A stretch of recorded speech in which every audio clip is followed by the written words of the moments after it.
The trailer for the Super Mario Bros. Movie is definitely one of the best trailers this summer. Great animation showcase, great visuals and vibes. As good as Illumination's Minion movies, or maybe even better. The trailer even resembled the first Thor Ragnarok teaser, if you remember. In fact, I was reminded of Thor Ragnarok the entire time while I saw the trailer. Let me show it to you.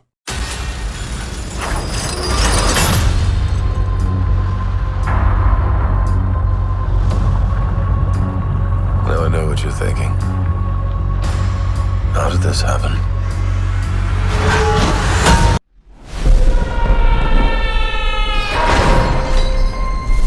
Where am I? Ooh, fresh meat for the grinder. I'm not a queen or a monster.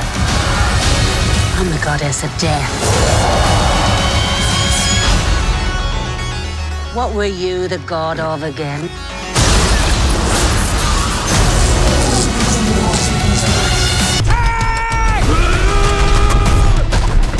Let's end this.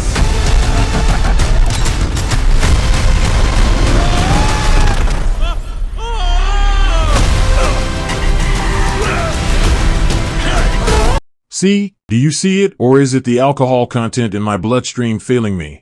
Anyways, I strongly suggest $1 billion at the box office is just a start for the new Mario franchise. Let's look into all the factors that could contribute to $1 billion. First and foremost, Chris Pratt.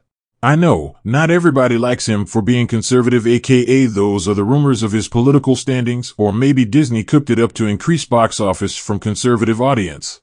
Either way, that's how people see him. Top Gun Maverick had a huge boost in box office numbers from conservative audiences going to theaters and cheering for a 60-year-old to sit at the back seat of a military jet and pretend to pilot the flight that he's not qualified to. Yes, cheer they did. So yes, I do believe conservatives' audiences who voted for Donald Trump, all 80 million of them, might show up for the Super Mario Bros. Movie because Chris Pratt is attached to it. Haha. No. I mean, let's look at Chris Pratt's box office numbers for the films that he gave his voice to. First and probably the biggest of the bunch is the Lego Movie from 2014, where Chris Pratt voiced the character Emmett Brickowski, an everyman and construction worker from Bricksburg who was initially mistaken for the Special, aka the Chosen One. He is the one. The Lego Movie is an undeniable classic of modern cinema. This animated masterpiece quickly captured the hearts and imaginations of audiences worldwide, becoming both a critical and commercial success. With a budget of $60 to $65 million, the Lego Movie grossed an astonishing $468.1 million globally, a feat few films can claim. And it's no surprise why. The movie boasts fantastic animation, a captivating story, side-splitting humor, and top-notch voice acting from Chris Pratt. But the impact of the Lego Movie extends beyond just awards and box office numbers. It spawned an entire franchise of films, including the Lego Batman movie, the Lego Ninjago movie, and the Lego Movie 2, the second part.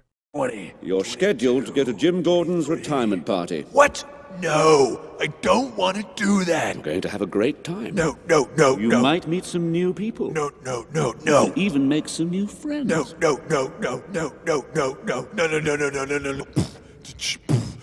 No. Each of these movies builds on the world created in the original film, taking audiences on a wild and hilarious journey that's sure to delight both kids and adults alike.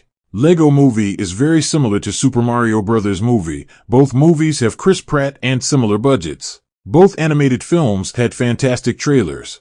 Chris Pratt's animated work in 2020's Onward, a Disney movie, bombed heavily at the box office due to the pandemic, but also due to the quality of the cinema. A garbage movie, yet Chris Pratt was simply the best part of the film.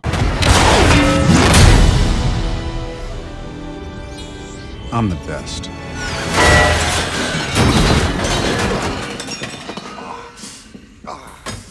As always, sir, a great pleasure watching you work. Now when it comes to TV shows, Chris Pratt's The Terminal List broke records with the conservative audiences who loved the series and loved it even more when lefty journalists and self-proclaimed activists hated the show. A sequel to the show was announced early this year by Chris Pratt through his Instagram. Chris Pratt's new movie, The Guardians of the Galaxy Volume 3, is set to release this year in 2023, right after the Super Mario Bros. Movie. That'd sure $500 to $900 million film easily. Funny enough, he's also set to play Garfield the Orange Cat in the live-action reboot of the Garfield franchise. No, he wouldn't be playing a cat wearing a costume, rather he'd be voicing the character. Even though I agree, him playing a cat would be even more hilarious and scary.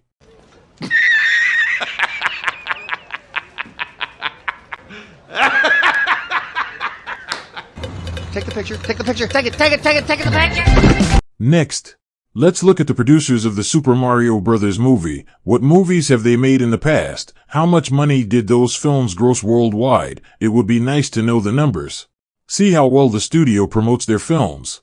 Illumination Studios has been printing money with their animated films, raking in an average of $695.4 million per film. Their cash cows are the Minions, who have brought in over $1 billion with their own film, and Despicable Me 3, which made over $1 billion as well. In fact, 6 of their films are among the 50 highest-grossing animated films ever. Their latest release, Minions: The Rise of Gru, had a record-breaking $125 million opening weekend, proving once again that Illumination knows how to make a buck. It's like they've discovered the secret to printing money, and it involves cute, yellow, gibberish-speaking creatures. Illumination, Illumination, Illumination, Illumination.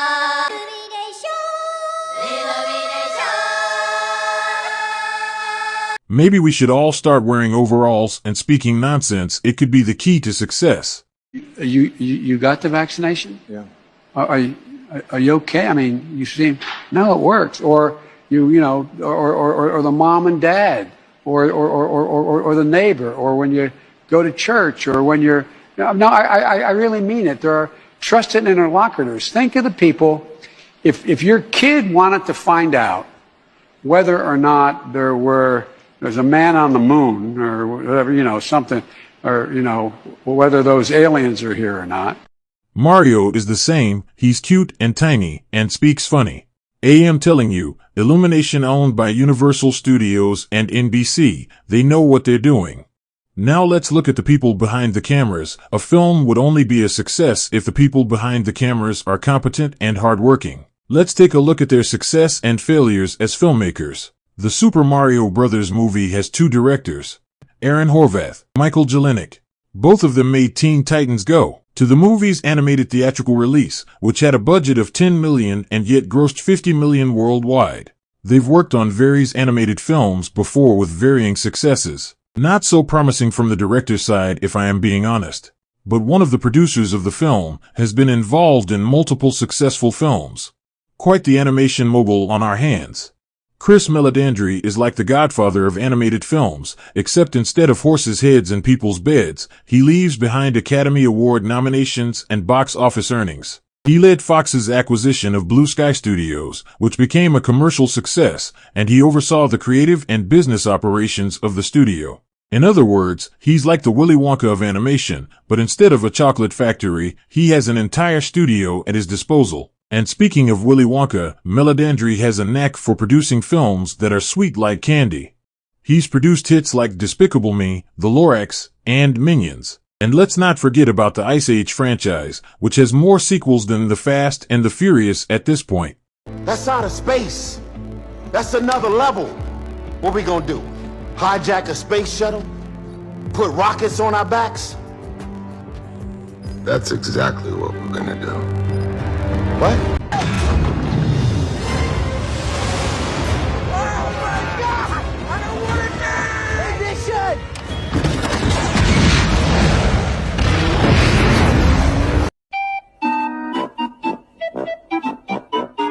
Anya Taylor-Joy is one of the actors in the film.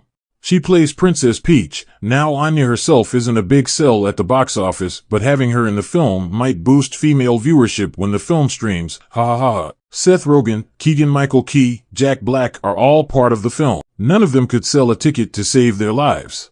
Not an insult, only facts. In conclusion, the Mario character is beloved and the legacy of such characters have boosted box office numbers in the past few years from Mortal Kombat to Sonic the Hedgehog. Million-dollar franchises. The Super Mario Bros. Movie will easily break $600 million, but based on Illumination's track record and Chris Pratt voice charm, it's possible the movie might break a new record for franchise opening numbers, grossing a solid $1 billion in the box office department. That's all. The video is done. Now, let's hope I'm right. What's your favorite part about interacting with the fans? When they give me free stuff. As much free stuff as possible. Anything you want to give me. Anything that you need right Cash! As much cash as you can. I'm an American capitalist, all right? I was born and raised in this system, and I'm going to utilize it as such.